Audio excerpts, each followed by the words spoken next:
Breaking news formula ఈ car race scam లో ACB ED విచారణ దూకుడుగా సాగుతోంది. ఏసీబీ ఎంక్వైరీకి కేసులో A2గా ఉన్న ఐఏఎస్ అధికారి అరవింద్ కుమార్ ను అధికారులు విచారిస్తున్నారు. దాదాపు గంట నుంచి అరవింద్ కుమార్ ను ప్రశ్నిస్తున్నారు అధికారులు. అరవింద్ కుమార్ ను ఏసీబీ స్పెషల్ యూనిట్ ప్రశ్నల వర్షం కురిపిస్తున్నట్లుగా తెలుస్తోంది. అయితే ఈ కేసుకు సంబంధించి ఆయన స్టేట్మెంట్ రికార్డ్ చేస్తున్నారు అధికారులు.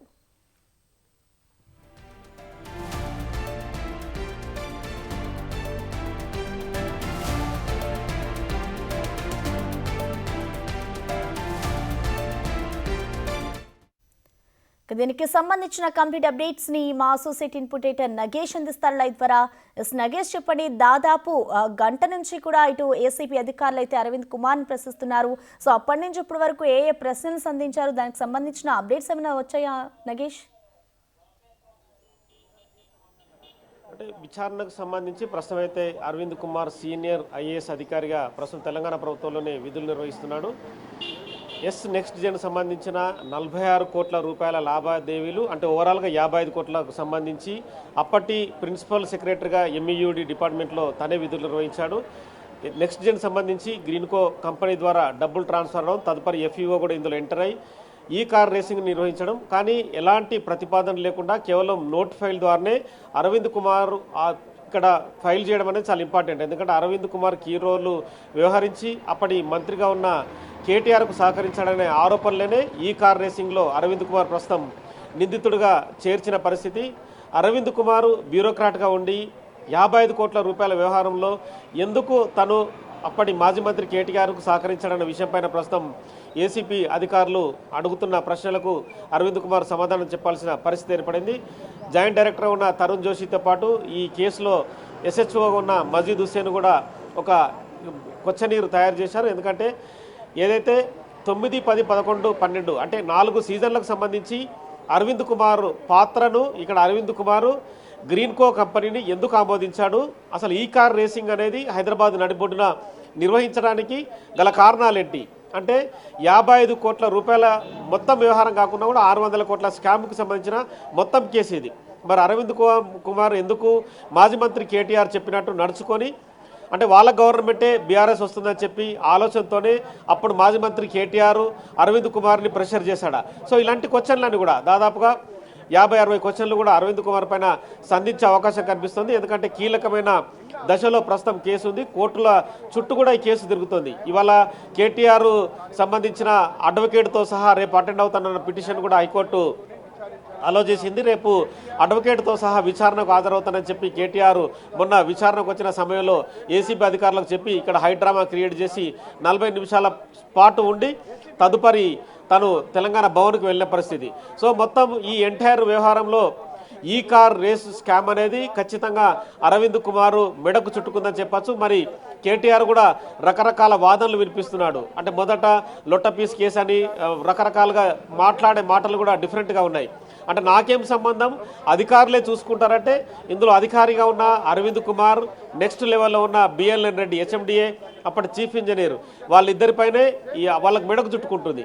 మరి అరవింద్ కుమార్ ఇచ్చే సమాధానాలు కూడా ఇక్కడ కీలకమే. ఎందుకంటే అరవింద్ కుమార్ అప్పటి మాజీ మంత్రి కేటీఆర్ ప్రెషర్ చేయడం వల్లనే నేను ఈ ఇష్యూలో అనుమతులు ఇచ్చానని చెప్తే మాత్రం ఖచ్చితంగా మాజీ మంత్రి కేటీఆర్ సమాధానం చెప్పాల్సిన పరిస్థితి రేపైతే కనిపిస్తుంది. సో ఈ మొత్తం వ్యవహారంలో 55 కోట్లకు సంబంధించి ఎందుకు హైదరాబాద్ నడిబొడ్డున ఈ కార్ రేసుకు సంబంధించి నిర్వహణ ఎందుకు జరిపారు, అడావుడిగా అంటే దేశవ్యాప్తంగా దృష్టిని ఆకర్షిస్తున్నారని చెప్పి నిన్న రాత్రి ప్రెస్ మీట్లో కేటీఆర్ చెప్తున్నారు. అంటే విశ్వవ్యాప్తంగా హైదరాబాదును బ్రాండ్ను పెంచాలని చెప్పారు.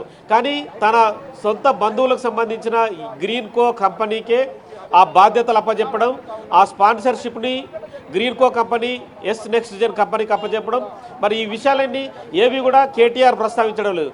కేవలం విశ్వవ్యాప్తంగా చేయాలన్న ఆలోచనతోనే తీసుకొచ్చాను అని చెప్పి కేసులో అంటే పొలిటికల్ యాంగిల్లోనే మాట్లాడుతున్నాడు. కానీ ఇక్కడ పొలిటికల్ యాంగిల్ వేరు, అధికారులు చేసే పనితీరు రెండు వేరువేరుగా ఉంటాయి. అధికారులు తాము ఏదైతే ఏ రాష్ట్రానికైనా దేశానికైనా లాభం చేయాలన్నా కూడా ఒక రాష్ట్రం డెవలప్ కావాలన్నా బ్యూరోక్రాట్ల ఆలోచన తీరు చాలా ఖచ్చితంగా ఉండాలి. కానీ ఒక పార్టీకి లాభం చేసే విధంగా అరవింద్ కుమార్ 55 కోట్ల రూపాయల్ని కేవలం నోట్ ఫైల్ ద్వారా గవర్నమెంట్ నుంచి విడుదల చేయడం అనేది ఖచ్చితంగా నేరపూరిత కుట్ర అనేది ఏసీబీ భావిస్తోంది. అందుకే ఇందులో పీసీ యాక్ట్ని ఇందులో ఇన్వాల్వ్మెంట్ చేసింది 409. ఎందుకంటే ఫెమా నిబంధనలు ఉల్లంఘిస్తూ మనీ లాండరింగ్కు పాల్పడినరు అనేది క్లియర్గా అర్థమవుతుంది. ఎందుకంటే పిఎంఎల్ఏ చట్టం ప్రకారం అరవింద్ కుమార్ ఈరోజు విచారించబడతాడనేది ఖచ్చితంగా చెప్పచ్చు.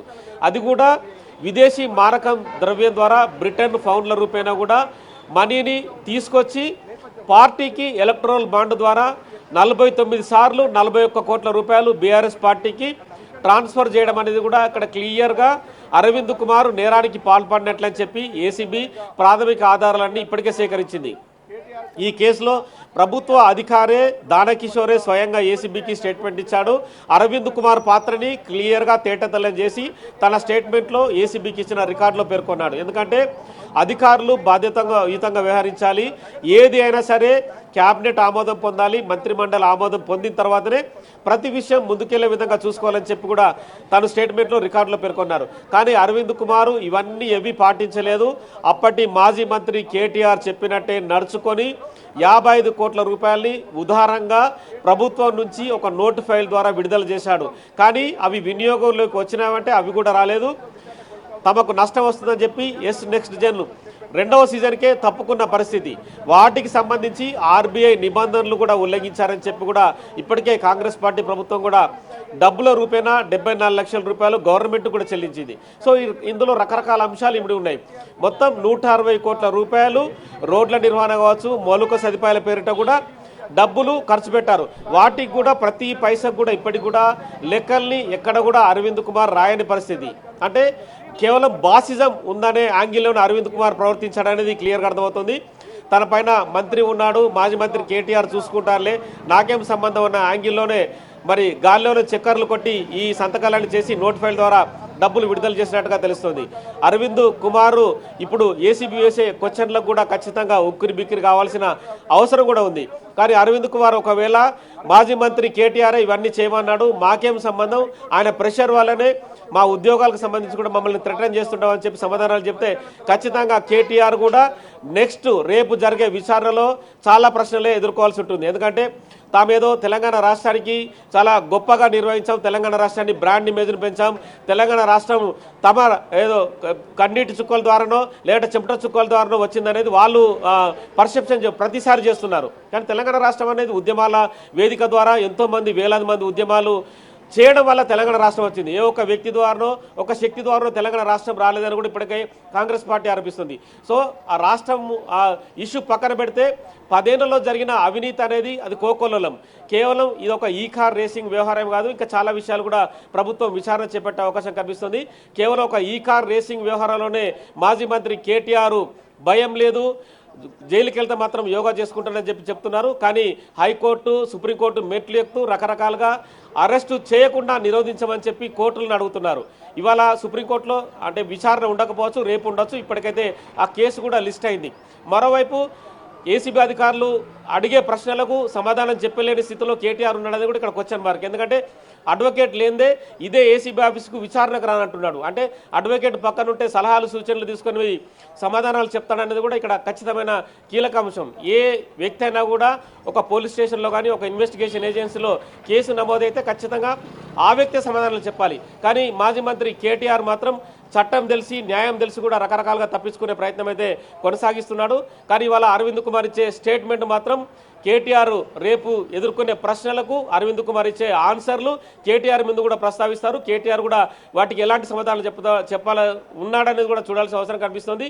బిఎన్ఎన్ రెడ్డిని కూడా ఈడీ అధికారులు ఉక్కిరి బిక్కిరి చేసే ప్రశ్నలు వేస్తున్నారు. కానీ బిఎన్ఎన్ రెడ్డి సింపుల్గా 55 కోట్ల రూపాయలను ప్రభుత్వం అనుమతి ఇవ్వకున్నా కూడా తన ఏదైతే పై మంత్రి కేటీఆర్ చెప్పడం వల్లనే విడుదల చేయడానికి సుముఖంగా నేను అరవింద్ కుమార్ రొప్పించానని చెప్పి ఆయన కూడా సమాధానాలు చెప్తున్నాడు. మొత్తం ఇద్దరు అధికారులు ఇచ్చే సమాధానాలు మాత్రం మాజీ మంత్రి కేటీఆర్ మెడకు చుట్టుకునే అవకాశం కనిపిస్తున్నాయి. కేటీఆర్ మాత్రం డాంబికాలకు పడుతూ రకరకాలుగా పొలిటికలైజ్ చేయడం కోసం, పొలిటికల్గా తానేదో హీరోని చెప్పుకోవడం కోసం రకరకాల వ్యాఖ్యానాలు చేస్తున్నాడు. ఇప్పటికే తను చేసిన ఒక వ్యాఖ్యానం అయితే నెటిజన్లు మాత్రం విపరీతంగా ట్రెండ్ చేస్తున్నారు. లొట్ట పీస్ అనే పదాన్ని విపరీతంగా ట్రెండ్ చేస్తూ కేటీఆర్ని ఫుట్బాల్ ఆడుతున్నారు. అంటే ఒక చట్టం కానీ ఒక న్యాయస్థానం కానీ సింపుల్గా లొట్ట పీస్ అనే పదంతో పోతుంది అనేది కూడా చాలామంది అడుగుతున్నారు. మరి వాటికైతే ఇప్పటికీ బీఆర్ఎస్ పార్టీ నుంచి బీఆర్ఎస్ సంబంధించిన మాజీ మంత్రి హరీష్ కానీ, కేటీఆర్ కానీ, కవిత కానీ ఎలాంటి సమాధానాలు లేవు. ఇక మాజీ ముఖ్యమంత్రి కేసీఆర్ మాత్రం తన కొడుకు మీద ఇంత విచారణ జరుగుతున్న మాత్రం ఒక్క ఆన్సర్ని కూడా ఫామ్ హౌస్ నుంచి బయటకు చెప్పలేని పరిస్థితి కనిపిస్తోంది. అంటే తెలంగాణ రాష్ట్రంలో మరి ఎన్ని అవినీతి కుంభకోణాలు చేసినా వాళ్ళని ఎవరు అడగరనే ప్రశ్ననే ప్రతి ఒక్కరిలో ఉదయిస్తుంది. ఈ క్రమంలోనే ఈ కార్ రేసుకు సంబంధించి మాజీ మంత్రి కేటీఆర్ ఇవాళ అరవింద్ కుమార్ చెప్పే ఆన్సర్స్ ఏవైతున్నాయో అవన్నీ కూడా ఖచ్చితంగా ఏసీబీ రికార్డ్ చేస్తుంది. అవే ప్రశ్నల్ని కేటీఆర్ ముందు ప్రస్తావిస్తుంది. మరి కేటీఆర్ ఎలాంటి సమాధానాలు చెప్తాడనేది కూడా రేపు తెలిసే అవకాశం ఉంది. అరవింద్ కుమార్ని ఇవాళ 9:40 అటెండ్ అయ్యారు. సాయంత్రం 5 గంటల వరకు కూడా విచారణ కొనసాగే అవకాశం అయితే కనిపిస్తుంది. Thank you Nagesh.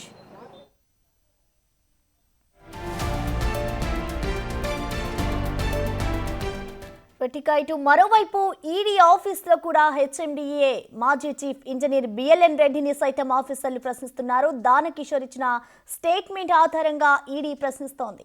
కేసుకు సంబంధించిన నిధుల దుర్వినియోగం, ఫేమా నిబంధన ఉల్లంఘన లాంటి అంశాలపై ఈడీ ఎంక్వైరీ చేస్తోంది. ఈ క్రమంలో ఆయన స్టేట్మెంట్ను రికార్డ్ చేస్తున్నారు ఈడీ అధికారులు.